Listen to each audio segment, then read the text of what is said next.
Once upon a time, in the lush highlands of Vietnam, there was a coffee farm owned by Mrs. Hoa. Mrs. Hoa was a dedicated farmer, known for her meticulous care and passion for growing the finest coffee beans. Her farm, nestled in the fertile mountains, provided the perfect environment for coffee plants to thrive. Every morning, Mrs. Hoa would walk through her coffee plantation, inspecting the coffee cherries as they ripened. The rich soil and ideal climate contributed to the robust flavor of the coffee beans. Mrs. Hoa knew that the journey of her coffee beans from the farm to the cup began with careful attention to every detail. When the coffee cherries were ripe and ready for harvest, Mrs. Hoa and her team of workers carefully hand-picked each cherry. They made sure to select only the ripest cherries, as this ensured the best quality coffee beans. The harvested cherries were then taken to a processing area on the farm. At the processing area, the coffee cherries were sorted and cleaned. The outer pulp was removed to reveal the precious coffee beans inside.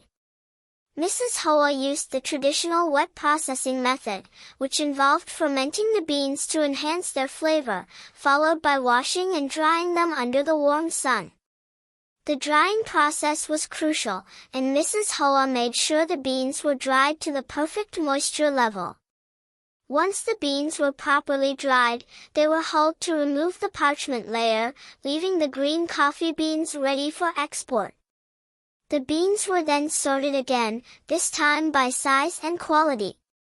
Only the best beans, those that met Mrs. Hoa's high standards, were selected for export.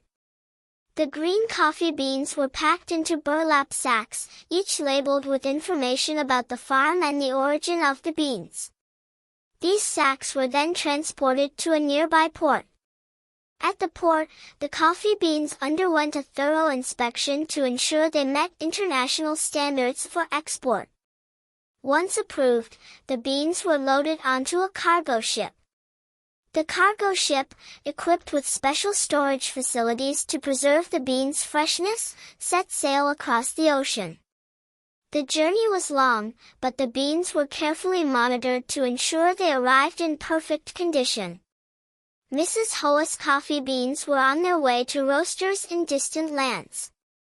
After several weeks at sea, the cargo ship arrived at its destination port. The coffee beans were unloaded and transported to a customs inspection facility. Here, the beans were inspected by officials to ensure they met the import regulations of the receiving country. Once cleared, the beans were transported to various coffee roasters.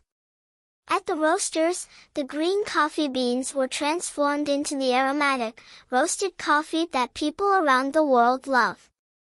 The beans were roasted to perfection, bringing out the unique flavors and aromas that made Mrs. Hoa's coffee special. From there, the roasted coffee was packaged and distributed to cafes, restaurants, and homes. People in faraway cities enjoyed the rich, full-bodied flavor of Mrs. Hoa's coffee, savoring each cup. Mrs. Hoa took great pride in knowing that her coffee, grown with care and dedication, brought joy and comfort to so many people. The journey of her coffee beans, from her farm in the highlands to cups around the world, was a testament to her hard work and commitment to quality. And so, the story of Mrs. Hoa's coffee continued, a tale of careful cultivation, meticulous processing, and a journey across oceans to bring the finest coffee to tables and coffee cups everywhere. The journey of the coffee, from a humble farm to international markets, was a story of connection, dedication, and the universal love for a good cup of coffee.